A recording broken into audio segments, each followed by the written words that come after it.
Tahukah Anda bahwa keindahan Gunung Tangkuban Perahu di Bandung menyimpan sebuah tragedi cinta paling kelam dalam mitologi Nusantara?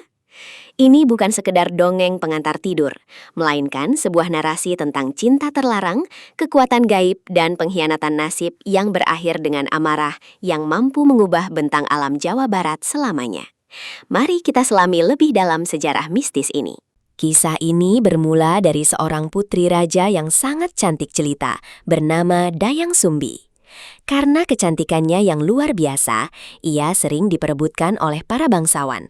Namun, ia memilih untuk mengasingkan diri di tengah hutan belantara, hanya ditemani oleh seekor anjing setia bernama Tumang, yang sebenarnya adalah titisan dewa yang sedang menjalani hukuman di dunia manusia. Suatu hari, saat sedang menenun kain di gubuknya, alat tenun Dayang Sumbi terjatuh ke bawah lantai rumah panggungnya. Karena merasa malas dan sedang gelisah, ia bersumpah bahwa siapapun yang mengambilkan alat tersebut, jika laki-laki akan dijadikan suami, dan jika perempuan akan dijadikan saudara. Tak disangka, Tumang sang anjing yang mengambilkannya, memaksa Dayang Sumbi menepati sumpah sucinya tersebut. Dari hubungan yang penuh misteri tersebut, lahirlah seorang anak laki-laki yang diberi nama Sang Kuryang. Sang Kuryang tumbuh menjadi pemuda yang sangat kuat, tangkas, dan gemar berburu di hutan. Namun, selama bertahun-tahun ia tidak pernah diberitahu oleh ibunya bahwa anjing yang selalu menemaninya berburu, yakni Tumang, sebenarnya adalah ayah kandungnya sendiri yang dikutuk menjadi binatang oleh para dewa di langit. Tragedi pertama terjadi saat Sang Kuryang gagal mendapatkan rusa untuk persembahan ibunya. Dalam keputusasaan dan amarah, ia membunuh Tumang dan mengambil hatinya untuk dimasak oleh Dayang Sumbi. Sang Kuryang tidak menyadari bahwa ia telah melakukan dosa besar dengan membantai ayahnya sendiri demi memenuhi ambisi pribadinya. Sebuah tindakan impulsif yang akan menjadi awal dari kehancuran hubungan keluarga mereka yang sangat tragis. Setelah mengetahui bahwa hati yang dimakannya adalah hati Tumang, Dayang Sumbi meledak dalam kemarahan yang luar biasa. Ia memukul kepala Sang Kuryang dengan sendok nasi hingga meninggalkan luka yang dalam dan membekas secara permanen. Sang Kuryang yang merasa sakit hati dan ketakutan akhirnya melarikan diri dari rumah, berkelana ke seluruh penjuru dunia untuk mencari ilmu kesaktian tanpa pernah menoleh ke belakang lagi. Waktu berlalu puluhan tahun, Sang Kuryang tumbuh menjadi ksatria yang sakti mandraguna, dengan kekuatan yang sangat ditakuti. Suatu hari, ia kembali ke desa asalnya dan bertemu dengan seorang wanita yang sangat cantik jelita.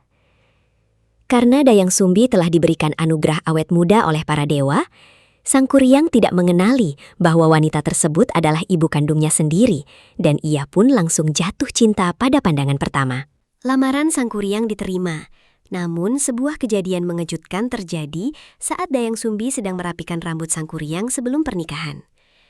Ia melihat bekas luka lama di kepala pemuda itu dan menyadari dengan sangat ngeri bahwa pria yang hendak menikahinya adalah anak kandungnya sendiri yang dulu ia usir. Dayang Sumbi mencoba menjelaskan kebenarannya, namun Sang Kuryang yang sudah dibutakan oleh nafsu menolak untuk mempercayai fakta tersebut. Untuk menggagalkan pernikahan inses tersebut tanpa menyakiti perasaan Sang Kuryang secara langsung, Dayang Sumbi mengajukan syarat yang mustahil. Ia meminta Sang Kuryang untuk membendung Sungai Citarum menjadi sebuah danau besar dan membuat perahu raksasa untuk menyeberanginya. Syarat ini harus diselesaikan dalam waktu hanya 1 malam saja sebelum fajar menyingsing di ufuk timur, sebuah tugas yang secara logika manusia sangat tidak mungkin dilakukan. Dengan kesaktiannya, Sang Kuryang memanggil ribuan makhluk gaib, jin, dan setan dari alam kegelapan untuk membantunya. Dalam waktu singkat, hutan dibabat, kayu-kayu raksasa diseret, dan Sungai Citarum mulai dibendung dengan batu-batu besar. Kecepatan pengerjaan proyek gaib ini sangat luar biasa, sehingga menjelang tengah malam, danau yang diminta sudah mulai terbentuk dan perahu raksasa hampir selesai dikerjakan oleh para pasukan halus Sang Kuryang. Dayang Sumbi mulai merasa panik saat melihat kemajuan pekerjaan Sang Kuryang yang begitu cepat dan hampir selesai. Ia menyadari bahwa kekuatannya sendiri tidak akan cukup untuk menghentikan pasukan gaib tersebut. Ia kemudian memohon bantuan kepada Sang Hyang Widi dan melakukan sebuah siasat cerdik dengan menebarkan helai kain sutra merah di arah timur agar langit tampak kemerahan seperti matahari yang akan segera terbit. Selain menebarkan kain merah, Dayang Sumbi juga memerintahkan warga desa untuk menumbuk padi di lesung secara bersama-sama. Suara riuh lesung tersebut merangsang ayam jantan untuk berkokok sahut menyahut, menciptakan ilusi visual dan audio bahwa waktu pagi telah tiba. Tipu muslihat fajar buatan ini dirancang sedemikian rupa untuk menipu para makhluk gaib yang sangat takut pada sinar matahari pagi yang murni. Para jin dan makhluk halus yang membantu sang kuryang menjadi ketakutan saat melihat langit memerah dan mendengar kokok ayam. Mereka mengira fajar telah tiba dan segera melarikan diri kembali ke alam gaib, meninggalkan pekerjaan yang sebenarnya tinggal sedikit lagi selesai. Sang kuryang tertegun melihat pasukannya menghilang begitu saja.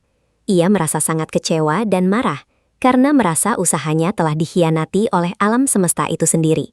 Dalam kemarahan yang meluap-luap setelah menyadari bahwa ia telah ditipu oleh Dayang Sumbi, sang kuryang menendang perahu raksasa yang belum jadi tersebut dengan sekuat tenaga.